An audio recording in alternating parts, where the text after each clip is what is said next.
ধূমপান এবং মদ্যপান স্বাস্থ্যের পক্ষে ক্ষতিকারক। এতে ক্যান্সার হয়। এই আগের চ্যানেলটা চালাও তো। জি কর্তা বাবু? বলছি আগের চ্যানেলটা চালাও, এটা নয়। জি আগে চালাচ্ছি বাবু। নমস্কার, লেট নাইট মিস্ট্রিতে আপনাকে স্বাগত। আজকে আবারও আপনাদের জন্য আমরা নিয়ে এসেছি আরও একটি গোয়েন্দা কাহিনী। এই না, আজকে রয়েছে গোয়েন্দা উপন্যাস। তাহলে চলুন শুনে নেওয়া যাক আমাদের আজকের বিশেষ নিবেদন।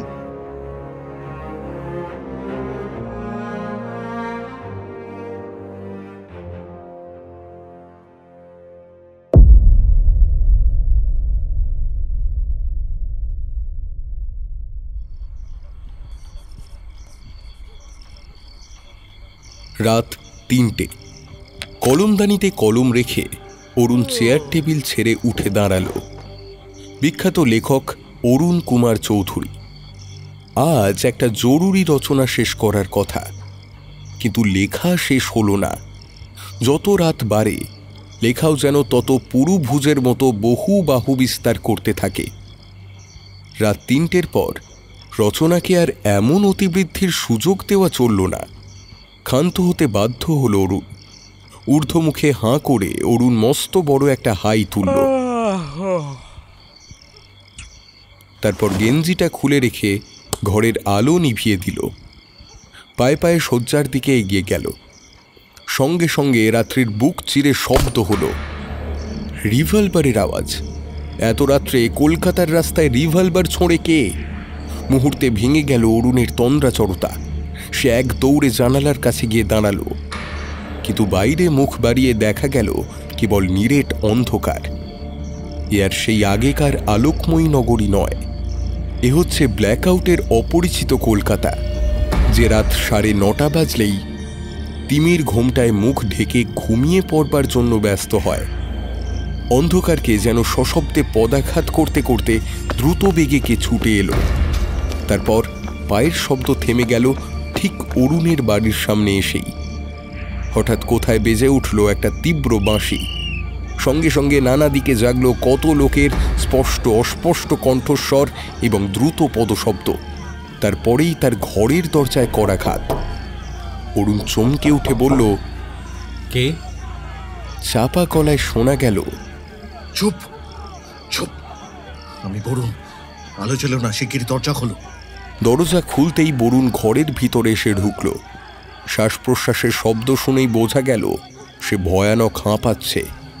তুমি বাড়ির ভিতরে এলে কেমন করে? তোমার ট্যাঙ্কের জলের পাইপ ধরে। কিন্তু আর কিন্তু নয়, আমি এসেছি এটাই তোমায় জানিয়ে গেলাম। হয়তো ওই শোনো। অরুণের বাড়ির সদর দরজায় ক্রমাগত কড়া বাজতে লাগলো। ব্যাপার কি বরুণ? বলবার সময় নেই। পুলিশ এসে পড়েছে, নিশ্চয়ই আমাকে দেখতে পেয়েছে। ডিটেকটিভ প্রশান্তের চোখ একেবারে বিড়ালের মতো, অন্ধকারেও দেখতে পায়। অদৃশ্য হলাম। কোথায়? আমি নিজেই এখনো জানি না। বলে ফস করে একটা টর্চ জেলে বরুণ এক লাফে ঘরের বাইরে গিয়ে পড়ল। তারপরেই ডাকাডাকি। বাড়িতে কে আছেন? দরজা খুলুন। অরুণ কিংকর্তব্য বিমহুরের মতো মিনিট খানিক চুপ করে দাঁড়িয়ে রইল। দরজা খুলুন, দরজাটা খুলুন। কে আপনারা? পুলিশ। তা এখানে কি দরকার? আপনার বাড়িতে আসামি ঢুকেছে। অসম্ভব। আমার দেখুন, ওসব কথা পরে হবে, আগে দরজাটা তাড়াতাড়ি খুলে দিন। শেষ কথাগুলো শোনালো কর্কশ হুকুমের মতো। অরুণ আগে সুইচ টিপে আলো জ্বালল, তারপর নিচে নেমে এসে সদর দরজা খুলে দিল। এত অন্ধকারেও বোঝা গেল রাস্তা পুলিশের লোকে ভরে গিয়েছে।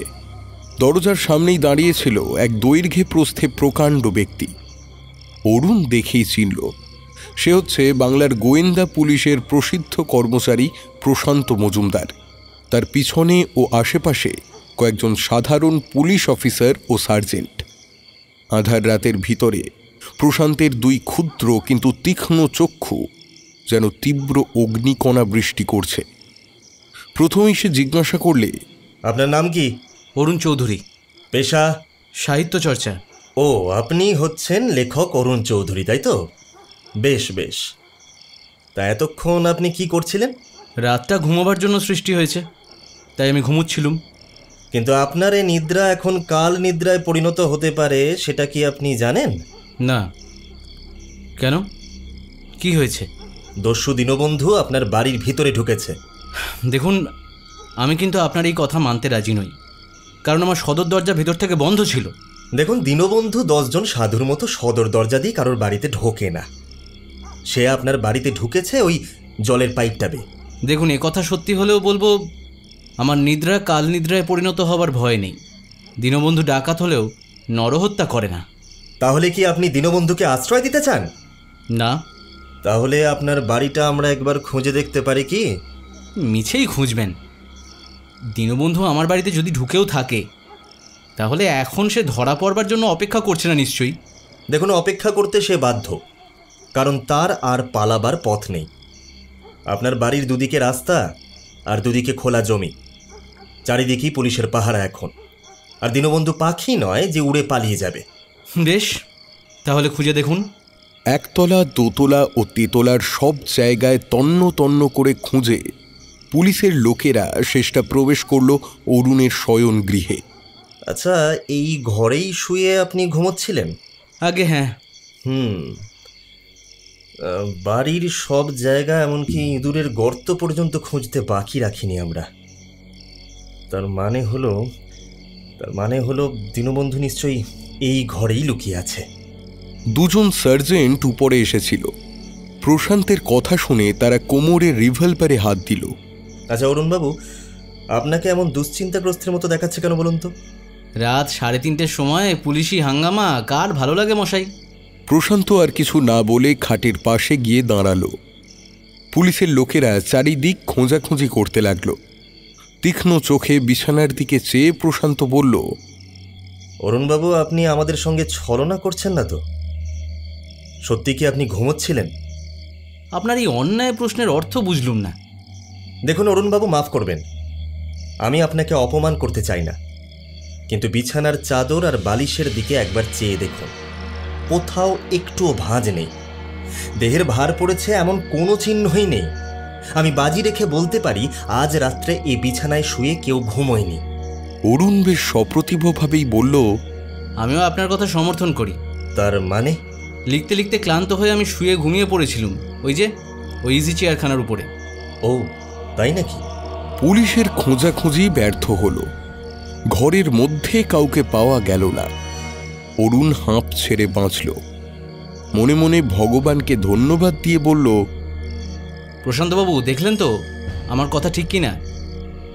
দীনবন্ধু এখানে নেই। আপনারা অকারণেই আমার শান্তিভঙ্গ করলেন। কিন্তু আশ্চর্য, দীনবন্ধু কি ভেলকি জানে নাকি? হাতের মুঠোয় এসেও কর্পূরের মতো উবে গেল। রাত 4টে। এইবারে আপনারা আমাকে ঘুমাবার ছুটি দিলে সুখী হব। হ্যাঁ, নিশ্চয়ই নিশ্চয়ই। এইবারে আমরাও বিদায় হচ্ছি। আর হ্যাঁ, আপনাকে অনেক কষ্ট দিলাম, ক্ষমা করবেন আমাদেরকে। আর কি করব বলুন তো, মানে মানুষকে কষ্ট দেওয়াটাও তো আমাদের কর্তব্যের মধ্যেই পড়ে, তাই না? আচ্ছা, আসি মশাই, নমস্কার। নমস্কার। পুলিশরা অদৃশ্য হল। অরুণ ধপাস করে একখানা চেয়ারের উপরে বসে পড়ল। আজ মস্ত একটা ফাঁড়া কেটে গেল। তার বাড়ির ভিতরে বরুণকে পাওয়া গেলে সেও হয়তো ফাঁকি দিতে পারত না আইনের নাগবাসকে। আইনের নাগবাস, হ্যাঁ, বরুণকে বাঁচাবার জন্যে তার ভিতরেও সে ধরা দিতে রাজি আছে। কিন্তু আজ যে বরুণ সত্য সত্যই বাঁচল, সেইটাই হচ্ছে বড় কথা। বরুণ, তার শৈশব বন্ধু বরুণ। এক গ্রামে তাদের জন্ম। একসঙ্গে তারা ছেলেবেলায় খেলা করেছে, বাল্যে স্কুলে পড়েছে, যৌবনে বিশ্ববিদ্যালয়ের চরম পরীক্ষায় সসম্মানে উত্তীর্ণ হয়েছে। বরুণ ধনীর সন্তান হলেও চিরদিনই গরিবের দুঃখে কাতর। সে মেলামেশা করত গরিবদের সঙ্গেই, এবং বরাবরই তার মূল মন্ত্র ছিল দরিদ্র নারায়ণের সেবা। যেখানে অভাবের হাহাকার, সেইখানেই তার আবির্ভাব। যেখানে বন্যা বা ঝড় বা ভূমিকম্পের দৈব দুর্বিপাক হয়েছে, চুম্বকের টানে আকৃষ্ট লোহার মতো বরুণ ছুটে যায় সেইখানেই। কত যে তার গোপন দান ছিল অরুণ পর্যন্ত জানে না। এই বরুণ হঠাৎ একদিন কোথায় অদৃশ্য হয়ে গেল। একে একে বছরের পর বছর কাটতে লাগলো, তবু তার সন্ধান নেই। সকলে স্থির করল বরুণ সন্ন্যাসী হয়েছে, কিন্তু অরুণ এ কথা বিশ্বাস করেনি। সে জানত বরুণ হচ্ছে জনতার সাধক। লোকালয়ের বাইরে গিয়ে সাধনা করা তার পক্ষে অসম্ভব। এবং যাবার সময় বরুণও তাকে চিঠিতে জানিয়ে গিয়েছিল, আমি অদৃশ্য হচ্ছি আরো ভালো করে দৃশ্যমান হওয়ার জন্য। সুদীর্ঘ 8 বৎসর অজ্ঞাতবাস করবার পর বরুণ আবার যখন দৃশ্যমান হল, লোকের কাছে সে তখন দস্যু দীনবন্ধু নামে বিখ্যাত। মনে আছে তার, বরুণের মুখে প্রথম যেদিন এই সত্য সে জানতে পারল, সেদিন সে কতখানি আহত হয়েছিল। বরুণ আজ ডাকা দীনবন্ধু। তারপর বরুণ যখন তার দস্যুবৃত্তি গ্রহণের উদ্দেশ্য বুঝিয়ে দিল, তখনও সে মত পরিবর্তন করল না বটে, কিন্তু মানতে বাধ্য হল যে ডাকাত বলতে সবসময় অসাধু বোঝায় না। খাঁটি বন্ধুত্ব ভোলা অসম্ভব। দস্যু হলেও বরুণকে সে ত্যাগ করতে পারবে না। এই আজকেই বরুণকে রক্ষা করবার জন্যে তাকে মিছে কথা কইতে হল। এক্ষেত্রে উপায় কি? অরুণ বসে বসে এইসব কথা ভাবছে, এমন সময় ঘরে এসে ঢুকল শ্রীধর। শ্রীধরও আগে ছিল ডাকাত এবং বারদুয়েক জেলও খেটেছিল, কিন্তু তারপর প্রথমে বরুণের অধীনে চাকরি নেয় এবং বরুণ অজ্ঞাতবাসে যাত্রা করবার পর অরুণ তাকে দেয় নিজের ভৃত্যের পদ। শ্রীধরের বয়স এখন 48, কিন্তু এখনও তাকে দেখলে মনে হয় দুর্গা প্রতিমার অসুরের মতো বলবান। চেহারাও প্রায় সেই রকম, ইয়াক গালপাট্টা ঝাঁটা গোঁপ, পাকানো চোখ, চওড়া বুকের পাটা, মিশমিশে কালো রং। শ্রীধরকে দেখে অরুণ বলল, আপদরা বিদায় হয়েছে? কারা? বদা সেঙ্গাতরা? হ্যাঁ, বিদায় হয়েছে। এখানে বলে রাখা ভালো, শ্রীধর বরুণকে বর্দা ও অরুণকে ছোটদা বলে ডাকত। তা সদর বন্ধ হয়েছে তো? হ্যাঁ, সদর বন্ধ হয়েছে। ও, তাহলে আজকের কাণ্ডটা তুমিও দেখেছো? হ্যাঁ, গোড়া থেকে শেষ পর্যন্ত সব। তার মানে বরুণকেও তুমি দেখেছো?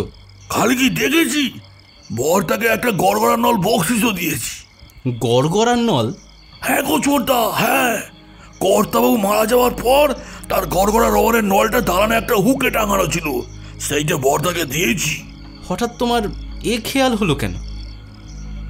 বরুণ তো তামাক খায় না। অত শত জানি না বাবু, হঠাৎ বরটা এসে শুধলে। আমাকে তাড়াতাড়ি একটা গড়গড়ার নল দিতে পারিস শ্রীধর?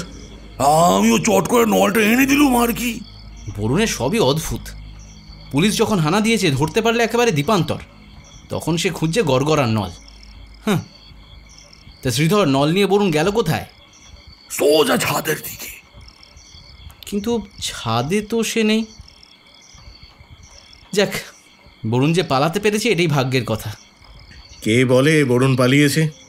এই তো আমি হাজির। অরুণ চমকে ফিরে দেখে দরজার সামনে হাস্য মুখে দাঁড়িয়ে আছে বরুণ। অরুণ এক লাফে উঠে দাঁড়িয়ে বলল, হ্যাঁ, তুমি এই বাড়িতেই ছিলে? নিশ্চয়ই। এ কি, তোমার সর্বাঙ্গ যে ভিজে, জামা কাপড় দিয়ে টপ টপ করে জল পড়ছে তো। আমার নাম বরুণ, আমি হচ্ছি জল দেবতা। এতক্ষণ তাই জলের তলায় বাস করছিলাম। তোমার ব্যাপার ভাই আমি কিছুই বুঝতে পারছি না। ভীমের চোখে ধুলো দেওয়ার জন্য দুর্যোধন যেমন দৈপায়ন হ্রদে প্রবেশ করেছিল, প্রশান্তকে ফাঁকি দেওয়ার জন্য আমিও তেমন ঢুকেছিলাম তোমার ছাদের জলের সিস্টার্নের ভিতরে। অসম্ভব! আমার সামনে প্রশান্ত সিস্টার্নের ডালা খুলে ভিতরে উঁকি মেরে দেখেছিল। খালি উকি মারেনি অরুণ, জলের ভিতরে হাত ঢুকিয়ে নাড়াচড়াও করেছিল। তবে কিন্তু আমি তখন সিস্টার্নের তলার সাথে মিশিয়ে চিৎপাত হয়ে শুয়ে আছি। তোমার এই জলাধারটি কিন্তু প্রকাণ্ড, তার তলদেশ ছিল পুলিশের নাগালের বাইরে। কিন্তু প্রশান্ত যে সিস্টার্নের পাশে সন্দিগ্ধভাবে 5-6 মিনিট ধরে দাঁড়িয়েছিল, তা তুমি নিঃশ্বাস ফেলছিলে কেমন করে?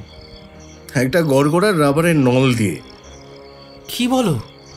মায়া, সিস্টানের অতিরিক্ত জল নিকাশের জন্য উপরে পাশের দিক থেকে যে একটা পাইপ থাকে তা তো জানো। গড়গড়ার রাবারের নলের একদিকটা ঢুকিয়ে দিয়েছিলাম সেই পাইপের মধ্যে, আর নলের অন্য দিকটা ছিল আমার মুখ বিবরে। জলের তলায় শুয়ে নলপথে আমি মুখ দিয়ে নিঃশ্বাস প্রশ্বাস নিচ্ছিলাম। ব্যাপারটা কঠিন আর অভ্যাস সাপেক্ষ বটে, কিন্তু পরীক্ষিত।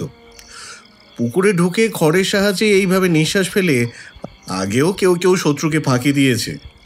কিন্তু প্রশান্ত যদি লাঠি দিয়ে সিস্টানের তলাটা পরীক্ষা করতো, তাহলে আমি ধরা পড়তুম। কিন্তু সে যখন তা করেনি আর আমিও ধরা পড়িনি, তখন তোমার এত বেশি মাথা না ঘামালেও চলবে। এখন বাবা শ্রীধর, তুমি জাগ্রত হও দেখি। বিস্মিত হয়ে অত বড় হাঁ করে আমার দিকে আর তাকিয়ে থেকো না, কারণ চেষ্টা করলেও তুমি আমাকে গিলে ফেলতে পারবে না। তোমার মুখখানা বন্ধ করো আর দৌড়ে আমার জন্য তোয়ালে আর শুকনো কিছু জামা কাপড় এনে দাও। বড়দাগু, দুটো পায়ের ধুলো দাও। তোমার মতন সর্দার পেলে আবার আমি ডাকাতি করতে রাজি আছি। সাবাস বুদ্ধি, সাবাস বুদ্ধি। আরে থামো থামো, আমার আর শিষ্যের দরকার নেই, এখান থেকে দূর হও। সাবাস বুদ্ধি, সাবাস বুদ্ধি। এমন সর্দার পেলে দুনিয়া জয় করতে পারি। বরুণ তখন পকেটের ভিতর থেকে একে একে বার করল গোটা কয় হীরার আংটি, এক ছড়া মুক্তার মালা, এক ছড়া রত্নহার এবং আরও খান কয়েক জড়োয়া গহনা। অরুণ বিস্ফারিত চোখে অলঙ্কারগুলোর দিকে তাকিয়ে রইল। বরুণ মৃদু মৃদু হাসতে লাগল।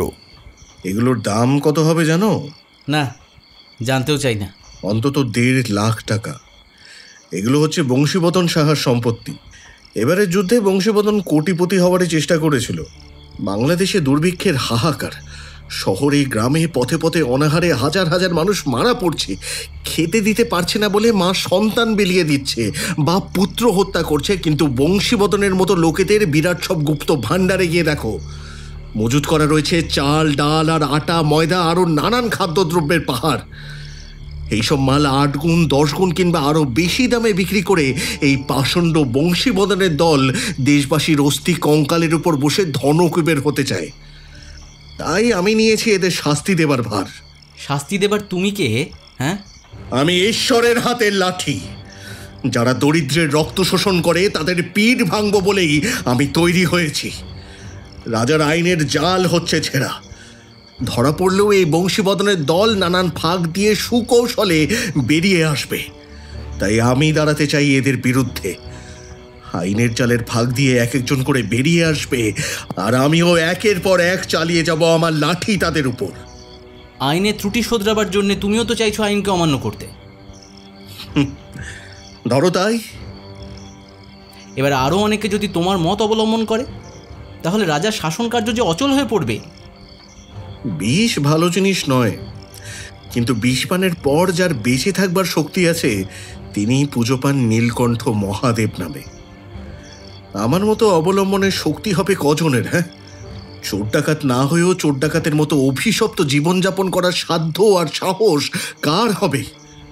তুমিও পরশ্য হরণ করো, তা তুমিও তো চোর ডাকাতের মতোই। ভাই অরুণ, তোমার মুখেও এই কথা শুনে দুঃখিত হলাম। আমি কি চুরি ডাকাতি করি নিজের স্বার্থের জন্য? তুমি কি জানো না, বংশীবদনের গহনাগুলো বেচে যদি 1.5 লক্ষ টাকা পাই, তার সমস্তটাই লাভ করবে তারা যাদের জীবনের আশা নেই, দেহে বস্ত্র নেই, উদরে অন্ন নেই। আমি যে দরিদ্র নারায়ণের প্রতিনিধি বন্ধু।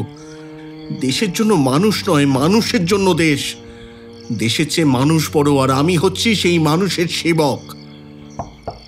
দরজা খুলুন, দরজা খুলুন, শিগগিরই দরজা খুলুন। বন্ধুবার প্রশান্ত আবার এসেছেন তার ভ্রম সংশোধন করতে। আমিও আবার অদৃশ্য হলুম। তুমি অনায়াসে দরজা খুলে দিতে পারো। সে তাড়াতাড়ি ঘর থেকে বেরিয়ে গেল। দরজা খুলে দিয়ে অরুণ এবার ক্রুদ্ধ স্বরে বলল, আরে আবার, আরে কি মশাই, এই শেষ রাতে বারবার আমাকে জ্বালাতন করবার অধিকার কি আপনাদের আছে? হ্যাঁ? প্রশান্ত বিনয়ে একেবারে নুইয়ে পড়ে বলল, না না, নিশ্চয়ই নেই, নিশ্চয়ই নেই। কিন্তু কিন্তু আপনিও তো এখনো ঘুমোননি দেখছি। আর উপর থেকে আপনাদের কথাবার্তার আওয়াজও তো নিচে দাঁড়িয়ে শুনতে পাচ্ছিল। তা কার সঙ্গে তো কথা কইছিলেন? শ্রীধরের সঙ্গে। শ্রীধর? শ্রীধরকে? আমার চাকর। চাকরের সঙ্গে এত কথা? আপনাদের উপদ্রবের কথাই হচ্ছিল। হ্যাঁ, আমরা যে উপদ্রব করছি এটা স্বীকার না করলে পাপ হবে, কিন্তু আমাদের আর একবার উপদ্রব করবার অনুমতি দেবেন কি? আবার? মানে কি বলুন তো, একটু সন্দেহ থেকে গিয়েছে, মানে সেটা দূর করবার সুযোগটা চাই। আচ্ছা, আপনি কি মনে করছেন বলুন তো, দীনবন্ধু এখনও আমার বাড়িতে লুকিয়ে আছে? সেই রকমই তো সন্দেহ হচ্ছে। বাড়ির চতুর্দিক ব্যাপী পুলিশের এই বেড়াজাল ভেদ করে একটা টিকটিকিরও যে পালাবারও উপায় নেই। বেশ, আসুন, কিন্তু জানবেন এই শেষবার। এরপরেও আপনারা যদি অত্যাচার করতে চান তাহলে খানা তল্লাশির পরোয়ানা আনতে হবে বলে দিলাম। বেশ, রাজি। প্রশান্তের সঙ্গে সঙ্গে এ অঞ্চলের থানার ইন্সপেক্টর, 2 জন সার্জেন্ট এবং আরও কয়েকজন পুলিশের লোক পদশব্দে বাড়ি মুখরিত করে সিঁড়ি দিয়ে উপরে উঠতে লাগল। পিছনে পিছনে চলল অরুণ। প্রশান্ত আর কোনো দিকে চাইলে না, সোজা উঠে গিয়ে দাঁড়ালো ছাদে। তারপর অগ্রসর হলো জলের সিস্টার্নের দিকে। অরুণের বুক ঢিপ ঢিপ করতে লাগলো। এইবারেই সর্বনাশ। বরুণ ঠিক আন্দাজ করেছে, প্রশান্ত এসেছে তার ভ্রম সংশোধন করতে। প্রশান্ত ইন্সপেক্টরের থেকে তার লাঠিটা চেয়ে নিল, তারপর সিস্টার্নের ডালা সরিয়ে দিয়ে চারিদিকে নাড়াচাড়া করতে লাগলো। অরুণের মাথা ঘুরে গেল। সে দেওয়ালে ঠেস দিয়ে নিজেকে সামলে নিল। প্রশান্ত লাঠি গাছা আবার জল থেকে বার করে আনলো। তার মুখ দেখে বোঝা গেল পরীক্ষার ফল সন্তোষজনক নয়। অরুণ স্বস্তির নিঃশ্বাস ফেলল। প্রশান্ত তবু দমবার পাত্র নয়। টর্চ নিয়ে সিস্টার্নের ফাঁকের ভিতর মাথা গলিয়ে ভিতরটা ভালো করে পরীক্ষা করতে লাগল। হঠাৎ সে অস্ফুট ধ্বনি করে উঠল। ব্যাপার কি? অরুণের বুকে আবার লাগলো চমক। প্রশান্ত সিস্টার্নের ভিতর থেকে গড়গড়ার রাবারের নলটা টেনে বার করে আনলো। ও আবার কি? তামাক খাবার নল। সিস্টার্নের জল নিকাশের পাইপের সঙ্গে এটা লাগানো ছিল। অরুণবাবু, এটা এমন অবস্থানে এলো কেন? জানি না। একটা তুচ্ছ তামাকের নল নিয়ে ভাববার এখন সময় নেই। দেখছেন তো প্রশান্তবাবু, আপনার অনুমান ঠিক নয়। আসামি সরে পড়েছে। হ্যাঁ, এখনও হয়তো সরে পড়েছে, কিন্তু এই রবারের নলটাই প্রমাণিত করছে যে আমরা প্রথমবারে যখন এখানে এসেছিলাম, দীনবন্ধু তখন এইখানে জলে ডুব দিয়ে খুব সম্ভব শুয়েছিল। দেখ, রবারের নলটা ছিল তার মুখে, আর সে নিঃশ্বাস ছাড়ছিল মুখ দিয়ে। হ্যাঁ? আগে হ্যাঁ, মানে দেখুন, মানে আমি, খালি আমি কেন, আমরা সকলেই হচ্ছি গাধার মতন নির্বোধ। তাই তখন লাঠি দিয়ে সিস্টার্নের তলদেশ পর্যন্ত পরীক্ষাটাই করিনি। এখন চোর পালিয়েছে, আর তাই আমাদের বুদ্ধিও বেড়েছে। আসামি নিশ্চয়ই এখনো এই বাড়ির ভেতরেই আছে। আমরা আবার খুঁজে দেখব। খুঁজতে চান খুঁজে দেখুন, কিন্তু আর কোনো আশা নেই। দীনবন্ধু হচ্ছে মহা সুচতুর। হাতের কাছে পেয়েও তাকে ছুঁতে পারলুম না। এতক্ষণ সময় পেয়েও সে কি আর ধরা দেবার জন্য বসে আছে? আবার খোঁজাখুঁজি শুরু হলো। দোতলায় নেমে শ্রীধরকে ডেকে প্রশান্ত হঠাৎ জিজ্ঞাসা করল, তাহলে তোমারই নাম শ্রীধর, তাই তো? আগে তা তোমাদের বাবু শোবার ঘরে বসে একটু আগে কার সঙ্গে কথা কইছিলেন? আগে আমার সঙ্গে।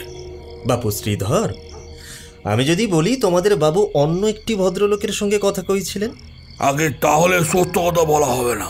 প্রশান্তবাবু, আপনি কি আমাকেও সন্দেহ করছেন? ক্ষমা করবেন, পুলিশের লোক তো আমি। সকলকেই সন্দেহ করা রীতিমতো বদ অভ্যাসের মধ্যে দাঁড়িয়ে গিয়েছে। প্রায় মুদ্রাদোষের মতন আর কি। দোতলার পর একতলায় সন্ধান আরম্ভ হলো। কোথাও আসামি নেই। তখন অন্ধকারের নিবিড়তা কমে আসছে প্রভাতের আভাসে। এখনো ঘোর ঘোর ভাব কাটেনি বটে, কিন্তু দৃষ্টি নয় আর অন্ধ। সব ঘরই তো দেখা হলো, সবই ফক্কা। বাকি আছে শুধু ওই বাইরের ঘরটা। সদর দরজায় পুলিশের পাহারা, আর তার পাশেই ওই বাইরের ঘরটা। ওর সব দরজা জানলাই তো খোলা রয়েছে দেখছি। ওর ভিতরটাও এখানে দাঁড়িয়ে স্পষ্ট দেখা যাচ্ছে। দীনবন্ধু ওখানে থাকবার ছেলে একেবারেই নয়। ইন্সপেক্টর তবু দরজা দিয়ে মাথা গলিয়ে ভিতরটা একবার দেখে নিলেন। না, ভেতরে কোচ আর সোফা ছাড়া আর কিছুই নেই। আসামি একেবারে পগার পার। আমাদের কাদা ঘাঁটাটাই সার।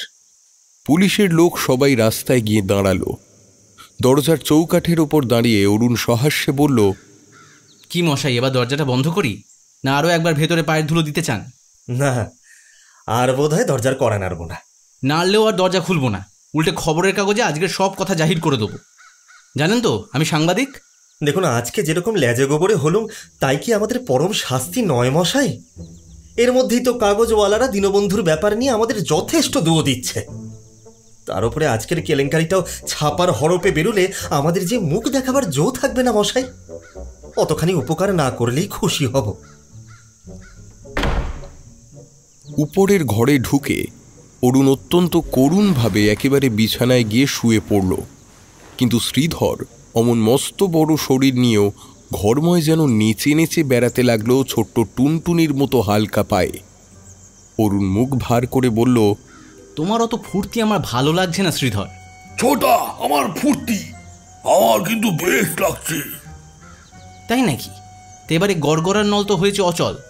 বরুণ তোমার কাছ থেকে কি চেয়ে নিয়ে গেছে? হ্যাঁ, গড়গড়ার কলকে নাকি?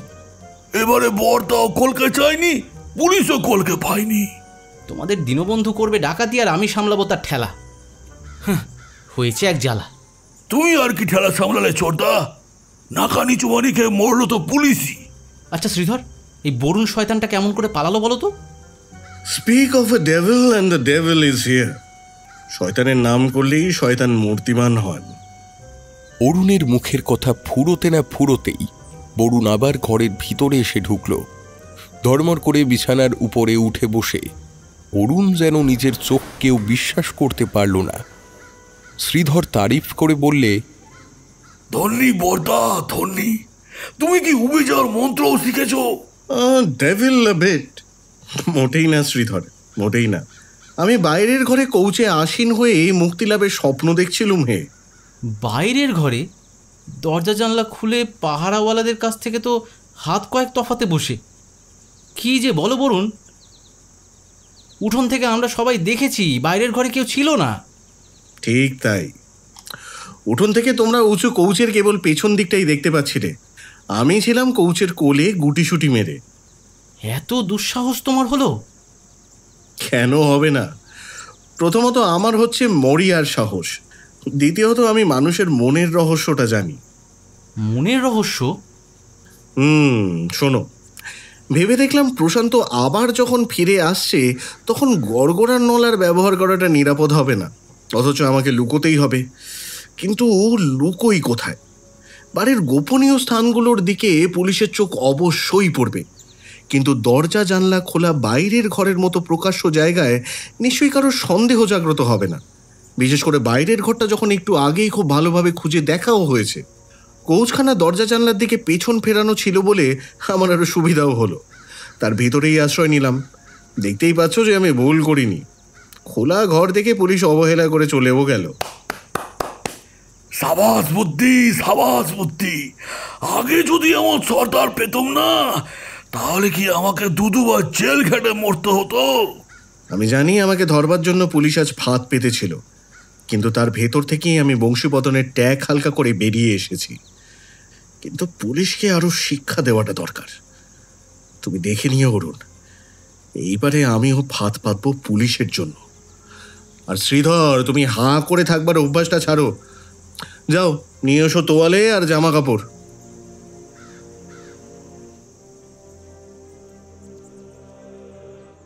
বংশীবদন সাহার বাড়ির চুরির কথা গোপন রইল না, সমস্তই খবরের কাগজে বেরিয়ে গেল।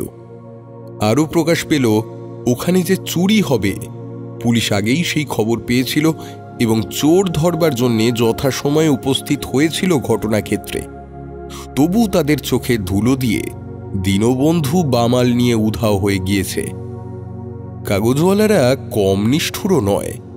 এই ঘটনা অবলম্বন ও পুলিশকে ঠাট্টা করে তারা হরেক রকম ব্যঙ্গচিত্র ছাপাতেও ছাড়ল না।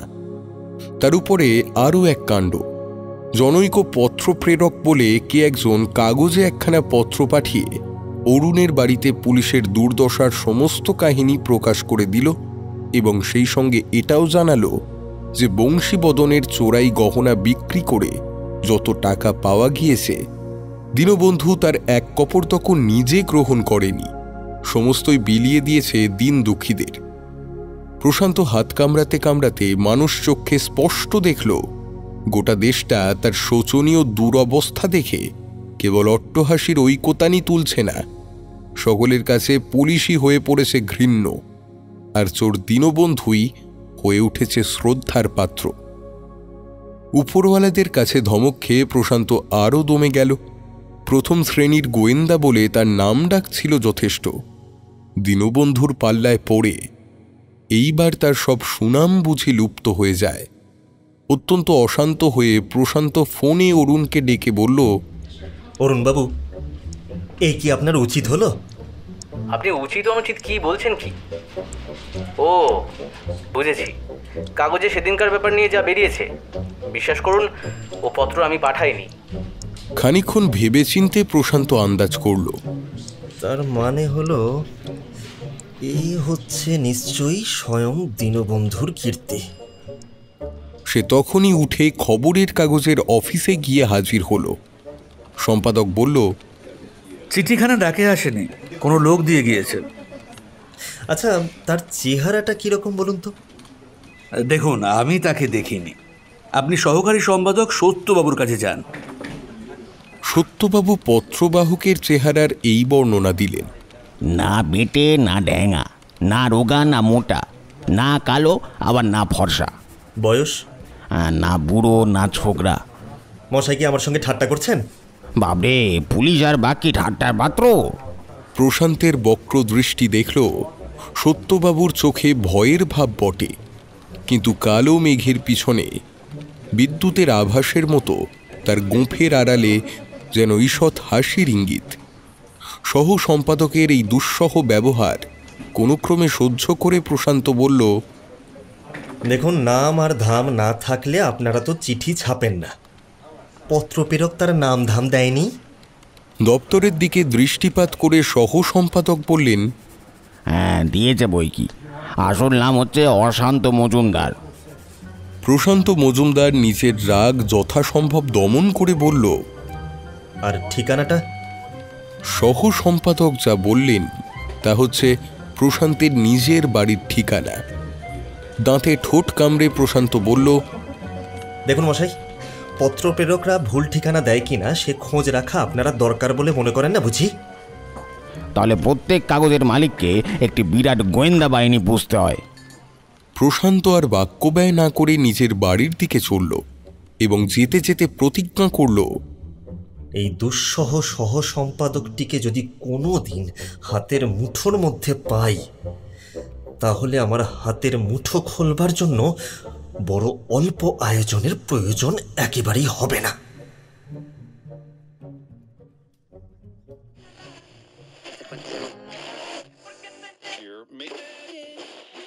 শুনছেন হেমেন্দ্র কুমার রায়ের লেখা ডিটেকটিভ প্রশান্ত সিরিজের গল্প মায়া মৃগের মৃগয়া। আসুন শোনা যাক গল্পের পরবর্তী অংশ।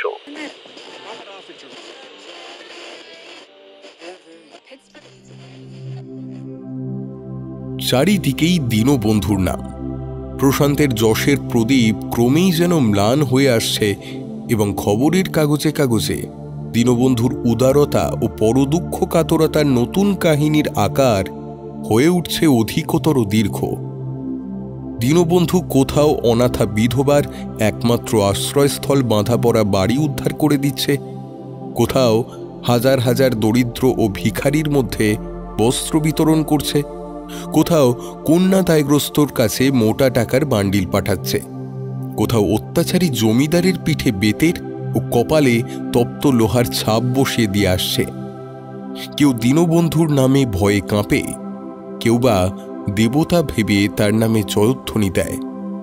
দীনবন্ধুর পিছনে ছুটে ছুটে প্রশান্তের অন্তরাত্মা পর্যন্ত হাঁপিয়ে পড়ল। সে যেন ছায়াকে অনুসরণ করছে, দেখতে পাচ্ছে কিন্তু ধরতে পারছে না। প্রশান্তের দৃঢ় ধারণা হলো পুলিশকে গোপনে খবর জোগানো যাদের পেশা, তাদের দলেও দীনবন্ধুর একাধিক গুপ্তচর আছে। সেদিন বাসায় ফিরতেই তার স্ত্রী নবতারা বলল, ওগো, একটি ভদ্রলোক তোমার পথ চেয়ে বৈঠকখানায় অনেকক্ষণ ধরে বসে আছেন। তোমার ফিরতে এত দেরি হলো কেন? সাত করে কি আর দেরি করেছি? ছুটতে হয়েছিল সেই বজবজে। কেন গো, এত জায়গা থাকতে বজবজে? আরে একখানা উড়ু চিঠিতে খবর পেলুম, দিনু ডাকাত নাকি সেখানে মস্ত এক ভোজের আয়োজন করেছে। ওমা, অবাক কাণ্ড! কালে কালে হলো কি? ডাকাত আবার ভোজ দেয় নাকি? এ হচ্ছে আধুনিক ডাকাত গিন্নি, আধুনিক ডাকাত। কাগজওয়ালারা এর নাম দিয়েছে 20 শতাব্দীর রবিনহুড। কেউ কেউ তাকে 20 শতাব্দীর 20 ডাকাত বলেও ডাকে। সবই আদিক্যেতা, মরুকে। তারপর বজবজে নাকি এক গরিব বিধবার মেয়ের বিয়ে হচ্ছিল না, তো দিনু ডাকাতের টাকার জোরে আজ নাকি তার মেয়ের বিয়ে হয়ে গেল। দিনুর তো তাহলে খুব দয়ার শরীর। আহা, তার ভালো হোক, মঙ্গল হোক। বাঘের ঘরেও হরিণের শুভকামনা। প্রশান্ত মর্মাহত হয়ে গর্জন করে উঠল, গিন্নি, তুমিও তাহলে কাগজওয়ালাদের দলে? মুখ ফসকে ফস করে বেসুরো কথা বেরিয়ে গেছে বুঝে নবতারা অনুতপ্তের মতো জড়সড় হয়ে রইল। প্রশান্ত খানিকক্ষণ গজগজ করে বললে, কিন্তু বজবজে যাওয়াটাই সার হলো আমার। চত্ব সব। সেখানে দিনুর টাকায় বিধবার মেয়ের বিয়েও হচ্ছে, ভোজও হচ্ছে, কিন্তু দিনু হাজির নেই। আহা, তবে তো তোমার ভারী কষ্ট হয়েছে। কিন্তু কি আর করবে বলো, যে পুজোয় যে মন্ত্র। এখন বৈঠকখানায় গিয়ে ভদ্রলোকটির সঙ্গে একবার দেখা করে এসো। সেটা আর সম্ভব নয় গিন্নি। আমি বাড়িতে ঢোকবার সময় দেখে এসেছি, বৈঠকখানায় কেউ নেই। তাহলে তিনি বসে বসে চলে গিয়েছেন। আর কিছু না বলে নবতারা গিয়ে ঢুকল রান্নাঘরের ভিতর। উপরের ঘরে প্রবেশ করে প্রশান্ত জামা কাপড় পরিবর্তন করছে। হঠাৎ তার নজরে পড়ল ঘরের একদিকে বড় টেবিলটার দেরাজগুলো খোলা এবং টেবিলের উপরেও কাগজপত্র ছড়ানো রয়েছে এলোমেলোভাবে, এবং তার উপরে কাগজ চাপার নিচে রয়েছে এমন একখানা বড় আকারের নীল খাম, প্রথমেই যা দৃষ্টি আকর্ষণ করে। ছুটে গিয়ে প্রশান্ত খামখানা তুলে নিয়ে ছিঁড়ে ভিতরের চিঠিখানা বার করে পড়তে লাগলো। শ্রীযুক্ত প্রশান্ত মজুমদার করকমলেশু, বন্ধুবর, এসে ফিরে গেল। আপনার সঙ্গে দেখা হলো না বলে আমি অত্যন্ত দুঃখিত। যদিও আপনার মুখচন্দ্র দেখবার আশা আমার ছিলও না। আপনার স্ত্রী নবতারা ঠাকুরানী হচ্ছেন প্রথম শ্রেণীর গৃহিণী। রান্নাঘরে বসে এমন এক মনে তিনি হাতা আর খুন্তির সদ্ব্যবহার করছিলেন যে কখন আমি পা টিপে ছায়ার মতো উপরে উঠে এসেছি সেটা দেখবার অবকাশও তার হয়নি। ঝি গিয়েছে আপনার শিশুপুত্র কন্যাদের নিয়ে বেড়াতে এবং চাকর গিয়েছে বাজারে। কাজেই আমাকে বাধা দেওয়ার কেউ ছিল না। আমার সম্পর্কীয় কতগুলি দরকারি কাগজপত্র আপনি হস্তগত করেছেন, সেগুলো আমার কাছে থাকাটাই নিরাপদ। তাই সেগুলো নিয়ে যেতেই আমি এসেছি। সেগুলো নিয়ে আমি চললুম। আপনার বিশেষ অসুবিধা হবে বলে আমি বিশেষভাবে দুঃখিত। একটা সুখবর দিয়ে যাই। আপনি চুনিচাঁদ মানিকচাঁদের নাম শুনেছেন তো? তারা দুই ভাই কলকাতার সবচেয়ে না হোক সর্বপ্রধান বস্ত্র ব্যবসায়ীদের মধ্যে গণ্য হবেন। পথে পথে নগ্ন বা প্রায় নগ্ন নরনারীর জনতা, কিন্তু অতিরিক্ত লাভে তার কাছে অগ্নিমূল্যে কাপড় বিক্রি হয়। চুনিচাঁদ বহু লক্ষ টাকা জমিয়ে ফেলেছে। টাকার ভার তারা আর হয়তো সইতে পারছে না। এই ভারের খানিকটা আমি কমিয়ে দিতে চাই। তাই স্থির করেছি আগামী অমাবস্যার রাতে আমি চুনিচাঁদ মানিকচাঁদের বাড়িতে যাব অনাহত অতিথির মতো। আপনি আমার সঙ্গে সাক্ষাৎ করবার জন্য ব্যাকুল। সে রাত্রে আমাদের দেখাশোনা হতেও পারে, কিন্তু সাবধান, আপনার ভালোর জন্যই বলছি। এই শুভ খবরটা যেন চুনিচাঁদ মানিকচাঁদ ভাতৃযুগলের জোড়া কর্ণকুহরের মধ্যে প্রবেশ করাবেন না, কারণ তাহলে তারা মূল্যবান জিনিসপত্রগুলি নিশ্চয়ই স্থানান্তরিত করে ফেলবে এবং কোনো রহস্যজনক উপায়ে আমিও যথাসময়ে তা জানতে পারব। বলাই বাহুল্য, তাহলে ঘটনাক্ষেত্রে আমার উপস্থিতির আর দরকার হবে না এবং আমাকে গ্রেপ্তার করবার সুযোগ থেকে আপনিও বঞ্চিত হবেন। এটি আপনার অনুগত দীনবন্ধু। পুনশ্চ আর একটা কথা জানাতে ভুলে গিয়েছি, শ্রীমতী নবতারা ঠাকুরানীর রান্নার হাত বোধহয় খুব মিঠে, কারণ রান্নাঘর থেকে যেসব সুগন্ধ এসে আমার নাসারন্ধ্রে প্রবেশ করেছে তা যেমন মোহনীয় তেমন লোভনীয় বটে। আজ ঘ্রাণে অর্ধভোজন হলো, একদিন রসনায় পূর্ণভোজন করবার দুর্দমনীয় স্বাদ হচ্ছে। চুনিচাঁদ মানিকচাঁদের বাড়িতে যদি আপনার প্রচণ্ড আলিঙ্গন পাশ থেকে অব্যাহতি পাই, তাহলে একদিন স্বেচ্ছায় এসে নবতারা ঠাকুরানীর স্বহস্তে পরিবেশিত অমৃত গলাধকরণ করে ধন্য হব। আমি নিজেই নিজেকে নিমন্ত্রণ করছি, আপনাকে আর কষ্ট দিলুম না। পত্রপাঠ করে প্রশান্তের মুখ হয়ে উঠল হত্যাকারীর মতো। দাঁতে দাঁত ঘষে সে বলল, দিনু আসবে আবার এখানে? ইঁদুর আসবে বিড়ালের কাছে নিমন্ত্রণের খাবার খেতে। একবার এসে আরামটা দেখো কি না। তারপর কিছু শান্ত হয়ে প্রশান্ত একখানা টুলের উপর বসে পড়ে ভাবতে লাগল। চুনিচাঁদ মানিকচাঁদ মস্ত বড় ব্যবসায়ী, তাদের ঘরে টাকা ধরে না, আর তাদের প্রভাব প্রতিপত্তিও যথেষ্ট। দীনবন্ধু হানা দেবে ওদের ভাণ্ডারেই। এখন কি করা উচিত?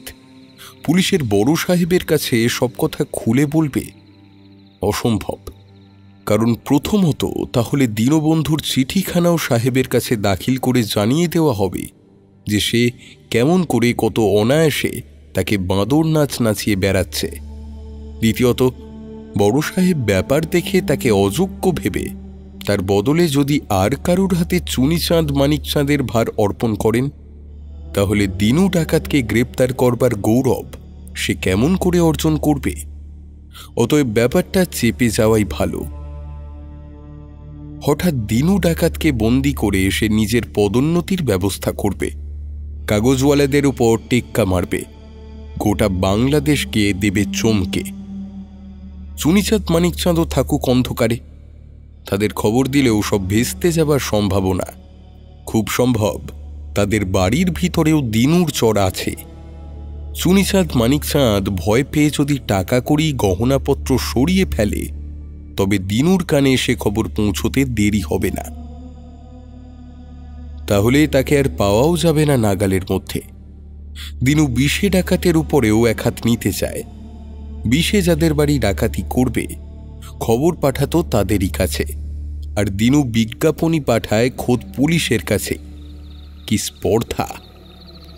দাঁড়াও, তুমি বড্ড বার বেড়েছ। এইবারে তোমার দর্প যদি চূর্ণ না করতে পারি, তবে আমার নাম হলো হনুমান।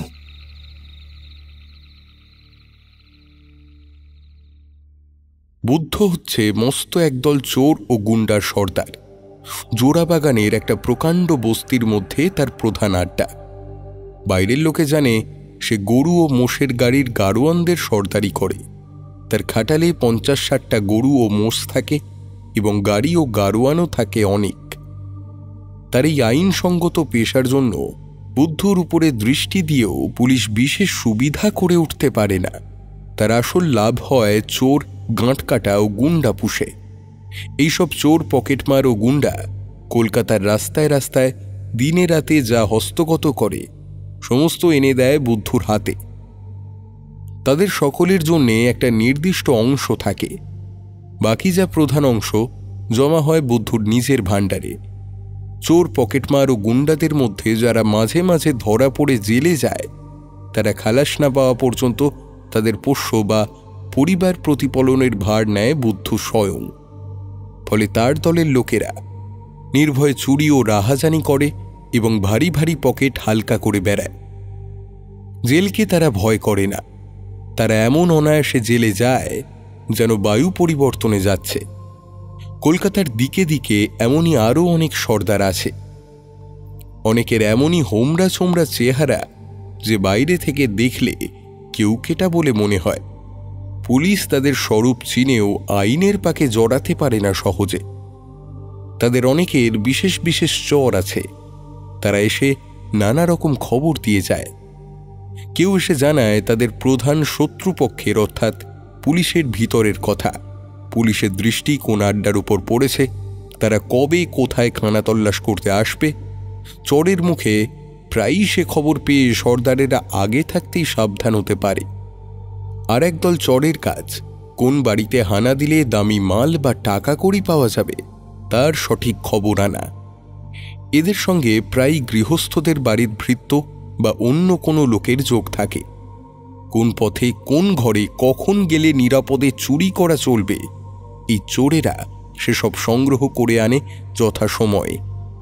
সম্প্রতি একজন চোর বুদ্ধুর কাছে একটা লোভনীয় সংবাদ বহন করে এনেছে।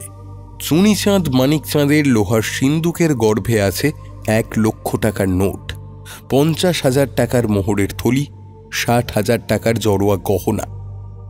বাড়ির 2 মালিক ভীষণ কৃপণ, বেশি চাকর বাকর দারোয়ান প্রভৃতির জাঁকজমক নেই। এত টাকা অথচ একখানা মোটর গাড়ি পর্যন্ত রাখেনি, ইত্যাদি। কোন পথ দিয়ে কোন ঘরে গেলে খুব সহজে লোহার সিন্দুকের নিকটস্থ হওয়া যাবে তা জানতেও বাকি রইল না। আর সে পরশুদিন চুনিচাঁদ বাড়ির সমস্ত মেয়ে ও ছেলেদের নিয়ে দেওঘরে যাবে। বাড়িতে থাকবে কেবল মানিকচাঁদ, একজন পাচক, 2 জন চাকর ও একজন দারোয়ান। চুনিচাঁদ দেওঘরে একদিন মাত্র থেকেই কলকাতায় ফিরে আসবে। কাজেই আসছে অমাবস্যার রাত্রেই। প্রায় খালি বাড়ির ভিতরে ঢুকে কেল্লামাত করবার বড়ই সুবিধা। বুদ্ধুর বিরাট দেহ মহা উত্তেজনায় ফুলে আরো বড় হয়ে উঠল। লোভে জ্বলন্ত 2 চক্ষু বিস্ফারিত করে সে বলল, अरे इसे पहचानो मोरा सिखा रे बेटा। जय माँ काली, बेटी के जोड़ा पाठा बोली देव। सौदा ताले राजी। खाली राजी नई रे बेटा, एबारे दलेर साथे हमी भी जाबो। কি বলছেন আপনি নিজে? আরে হ্যাঁ, ছিচকে চোটটা পাঠিয়ে কি এ তো ভারী কাম হয়? এ দাও ফসকালে আফসোস করে মরতে হবে যে।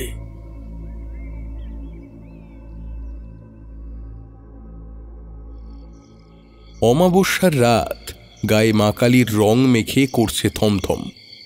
জনশূন্য পথে বাস করছে খালি হিংস্র অন্ধকার।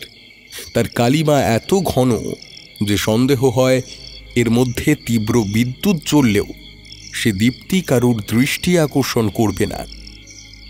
গির্জার ঘড়ি সেই বুকচাপা কালো স্তব্ধতার মধ্যে আরও যেন চুপ করে থাকতে না পেরে হঠাৎ 2 বার চিৎকার করে উঠল। একটা গলির ভিতর থেকে মুখ বাড়িয়ে চারিদিকে চোখ বুলিয়ে প্রশান্ত বলল, রাত 2টো। পিছন থেকে ইন্সপেক্টর বলল, দিনু ডাকাত তার সময়ের মূল্য বোঝে না। রাত কাবার হতে চলল, এরপরে আর কাজ সেরে লম্বা দেওয়ার অবসর পাবি না যে। হঠাৎ খানিক তফাতে 3-4টে কুকুর ঘেউ ঘেউ করে উঠল। চুপ, একদম চুপ। কুকুরগুলো কি দেখে চিৎকার করছে? প্রশান্ত তার পুলিশ চক্ষু চালিয়ে অন্ধকারের গাঢ়তাকে ছিন্ন ভিন্ন করবার চেষ্টা করল, কিন্তু কিছু বোঝবার উপায় নেই। না কোনো ছায়া, না কোনো কানাকানি, না কোনো পদশব্দ। খানিকক্ষণ কাটল। আচম্বিতে দূরে জাগল একখানা দ্রুতগামী মোটরের শব্দ। গাড়িখানা ভয়ানক বেগে কাছে এসেই ছুটে গেল অন্যদিকে এবং সেই সঙ্গে সঙ্গেই শোনা গেল একটা উচ্চ কণ্ঠস্বর। বন্ধু প্রশান্ত, হাজির আছো তো? আমি হাজির। তাহলে দীনবন্ধু বাক্য রক্ষা করেছে। ব্যাটার সাহস দেখলে স্তম্ভিত হতে হয়। পুলিশকে কেয়ার করে না। প্রশান্ত একেবারে বোবা। বুকের ভিতরে তার রক্ত যেন টকবক করে ফুটতে লাগল। এখন ভগবান স্বয়ং কাছে এসে দাঁড়ালেও সে বোধহয় গ্রাহ্যের মধ্যে আনবে না। সে কান পেতে শুনল দীনবন্ধুর মোটরখানার শব্দ কয়েক সেকেন্ড পরেই থেমে গেল। তাহলে মোটরখানা কাছেই দাঁড়িয়েছে। কয়েক মিনিট কাটল। চারিদিকে আবার সমাধি ক্ষেত্রের নীরবতা। দলবল নিয়ে বেরিয়ে পড়বো নাকি? না, সময় হয়নি। স্যার, আপনি আজও হালে পানি পাবেন না দেখছি। দিনু ব্যাটা অন্ধকারে চুপিসারে কাজ সেরে এতক্ষণে সরে পড়ি করছে। চলুন বেরিয়ে পড়ি। না। আরও কয়েক মিনিট কাটল। গির্জার ঘড়িতে বাজল 2:30 ঘণ্টা। সঙ্গে সঙ্গে কোথা থেকে তীব্র স্বরে ফুঁকড়ে উঠল একটা পুলিশ বাঁশি। প্রশান্তের দেহ হঠাৎ সিধা হয়ে উঠল চিলছেঁড়া ধনুকের মতো। লম্বা এক লাফ মেরে গলির বাইরে এসে সে চিৎকার করে বলে উঠল, চলো সবাই, চুনিচাঁদ মানিকচাঁদের বাড়ির ভিতরে। এক মুহূর্তে স্তব্ধতা গেল পালিয়ে। দিকে দিকে পায়ের জুতোর ছুটোছুটির শব্দ, বহু কণ্ঠের হৈ হৈ রব, অনেকগুলো টর্চের আলোকে অন্ধকার হয়ে গেল খণ্ড বিখণ্ড। একজন লোক দৌড়ে এসে বলল, স্যার, চোররা ওই দিক দিয়ে বাড়িতে ঢুকেছে। দিনু তাহলে দল বেঁধে এসেছে, তাই তো? হ্যাঁ, 10-12 জন লোক। আজ এখানে তুমুল লড়াই হবে দেখছি। হোক লড়াই, আমি মরবো তবু দিনুকে ছাড়বো না। পুলিশের কতক লোক বাইরে রইল, কতক বাড়ির ভিতরে গিয়ে ঢুকল। তারপর মহা হুড়োহুড়ির শব্দ, গোলমাল, রিভলভারের আওয়াজ, আর্তনাদ। রাত্রি যেন শব্দ হলাহলে জর্জরিত। পাড়ার বাড়িতে বাড়িতে আলো জ্বলে উঠল, জানালার পাল্লাগুলোও গেল খুলে। ডাকাত পড়েছে ভেবে মেয়ে পুরুষের চিৎকার, ভীত শিশুদের কান্না। তারপর ধীরে ধীরে নানা ধ্বনি প্রতিধ্বনির উচ্চতা নেমে এলো আবার নিচের পর্দায়। প্রশান্ত দেখল 10 জন চোর হাতে পড়েছে হাতকড়ি, এবং তাদের মধ্যে একজন দাঁড়িয়ে আছে সকলের উপরে মাথা তুলে সগর্বে। সে বুদ্ধু। প্রশান্তের মুখে ফুটল গভীর নিরাশার কাতরতা। এই দলে দীনবন্ধু নেই, সে আবার ফাঁকি দিয়েছে। আরে আরে, এ যে দেখছি আমাদের বুদ্ধু। হ্যাঁ হ্যাঁ, আমি বুদ্ধু। পুলিশকে ডর করে না বুদ্ধু। আমি তো জানতাম তুমি একটা মস্ত দলের সর্দার, তাহলে এখন দেখছি তুমি সর্দারি ছেড়ে দিনুর তাঁবেদারি করছো। আমি করব তাবেদারি? কে তোমাদের দিনু? আবার শাক দিয়ে মাছ ঢাকবার চেষ্টা হচ্ছে। দিনু ডাকাতকে তুমি চেনো না? ও হো হো, সেই বেটা স্বদেশী ডাকুত, তার খবর আমরা রাখি না। রাখো না? আজ সে তোমাদের সঙ্গে করে এখানে আনেনি? না না, আমরা দিনে ফিরে তো আক্কা রাখি না। আমরা এসেছি নিজেদের ধান্দায়। নসিব মন্দ, তাই ধরা পড়ে গেল। ইন্সপেক্টর অবাক হয়ে প্রশান্তের মুখের পানে চাইল, কিন্তু প্রশান্তের বিশ্বাস হল না যে বুদ্ধু দিনুর দলের লোক নয়। ঠিক একদিনে এক সময়ে একই বাড়িতে বুদ্ধু ও দিনুর আবির্ভাব, অথচ দুজনের মধ্যে কোনো সম্পর্ক নেই। এও কি সম্ভব? প্রশান্ত বুদ্ধুকে জেরা করতে উদ্যত হল। ঠিক সেই সময়ে বাড়ির অপর প্রান্ত থেকে একটা প্রকাণ্ড চিৎকার শোনা গেল। নিয়ে গেল গো, আমার সর্বস্ব নিয়ে গেল, আমার সর্বশান্ত করে গেল। ও আবার কি চাচায়? ছোট বাবুর গলা। তা কোথায় তোদের ছোট বাবুর ঘর? হুজুর, নরমাল। শিগগিরই আমাদের সেখানে নিয়ে চল। আসুন হুজুর, এই পথে। জনা কয়েক পাহারাওয়ালার জিম্মায় আসামিদের রেখে বাকি সকলেই প্রশান্তের পিছন পিছন ছুটল। এই যে বাবা দেখছি হেঁয়ালি নাট্য, জবনিকা পড়বে কখন? মস্ত বাড়ি, এ প্রান্ত থেকে ও প্রান্তে গিয়ে দীর্ঘ সিঁড়ি ভেঙে একেবারে তেতলায় উঠতে সময় লাগলো। তারপর সকলে একটা মাঝারি আকারের ঘরে ঢুকে দেখলে মেঝের উপরে খাটের পায়ার সঙ্গে বাঁধা রয়েছে এক মাঝবয়সী পুরুষের দেহ। পুলিশ দেখেই সে চিৎকার করে উঠল, হ্যাঁ, এখনো দৌড়ে যান, এখনো হয়তো তাকে ধরতে পারবেন। কাকে? চোর, চোর, চোরকে। এই ঘরে চোর এসেছিল? হ্যাঁ মশাই, হ্যাঁ, আমার সর্বস্ব নিয়ে গিয়েছিল। কোনো রকমে মুখের বাঁধন খুলে ফেলেছি, পালিয়েছে। এখনো যান মশাই, এখনো গিয়ে তাকে ধরে ফেলুন। তা কজন চোর এসেছিল? একজন, তার হাতে রিভলভার। সে কতক্ষণ গিয়েছে? এই 6-7 মিনিট আগে। তাহলে তাকে ধরবার চেষ্টা করা মিছে।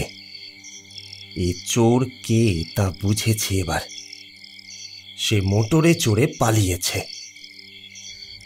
এখন বলুন দেখি, আপনার কি চুরি গিয়েছে? সর্বস্ব মশাই, সর্বস্ব। ওই লোহার সিন্ধুকে আমার 3 লাখ টাকার সম্পত্তি ছিল, সব গেছে গো, সব গিয়েছে। ওগো আমার কি হবে? ওগো আমার কি হবে গো? সারেগামার সব পর্দা ছুঁয়ে মানিকচাঁদ এইবার বিনিয়ে বিনিয়ে কাঁদতে শুরু করল। প্রশান্ত বুঝল মানিকচাঁদকে এখন কোনো প্রশ্ন করা মিছে। টাকার শোকে এসে পাগল হয়ে গিয়েছে। প্রশান্ত লোহার সিন্দুকের সম্মুখে গিয়ে দাঁড়ালো। সিন্দুকের দরজা খোলা। তার ভিতরে এক বান্ডিল কোম্পানির কাগজ ছাড়া আর কোনো মূল্যবান জিনিস খুঁজে পাওয়া গেল না। হঠাৎ তার কানে গেল মানিকচাঁদ কাঁদতে কাঁদতে বলছে, এ আবার কোন দেশি চোর গো?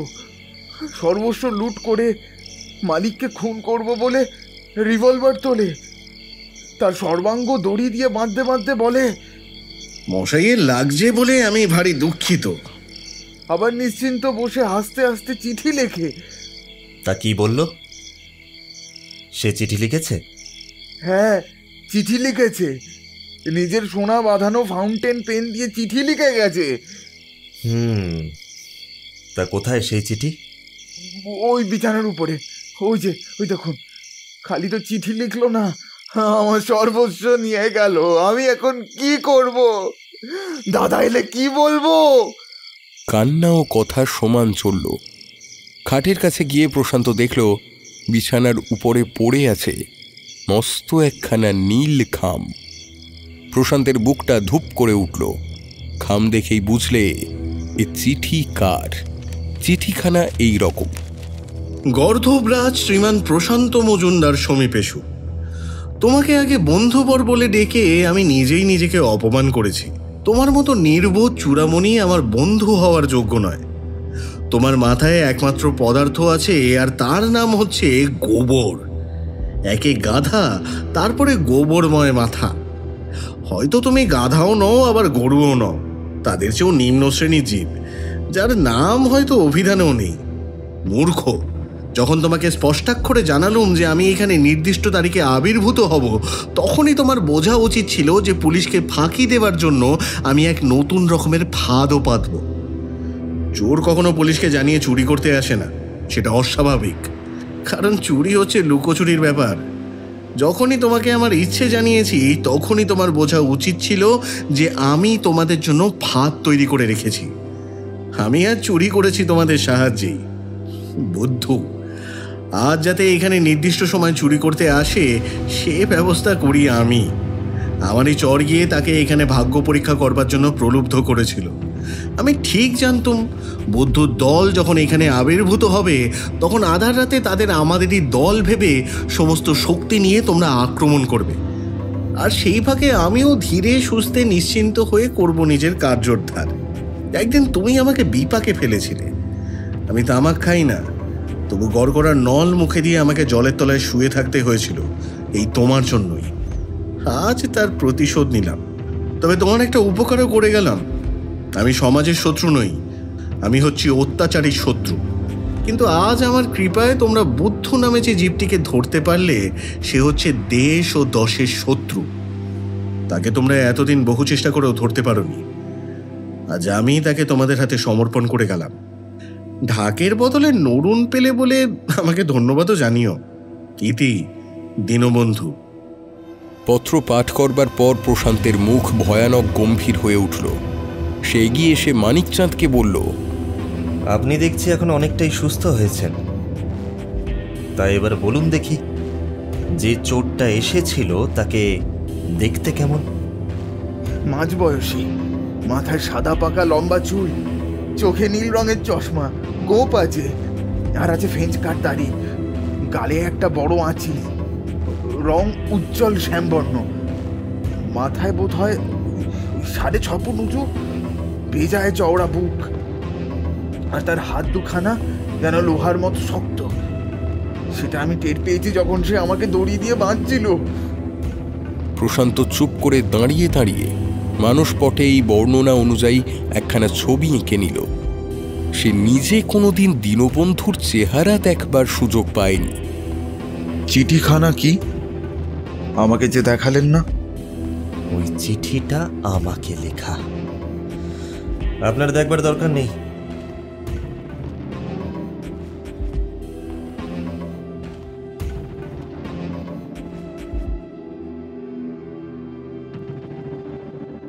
শুনছিলেন হেমেন্দ্র কুমার রায়ের লেখা মায়া মৃগের মৃগয়া গল্পের প্রথম পর্ব। দ্বিতীয় পর্ব আসছে খুব শীঘ্রই।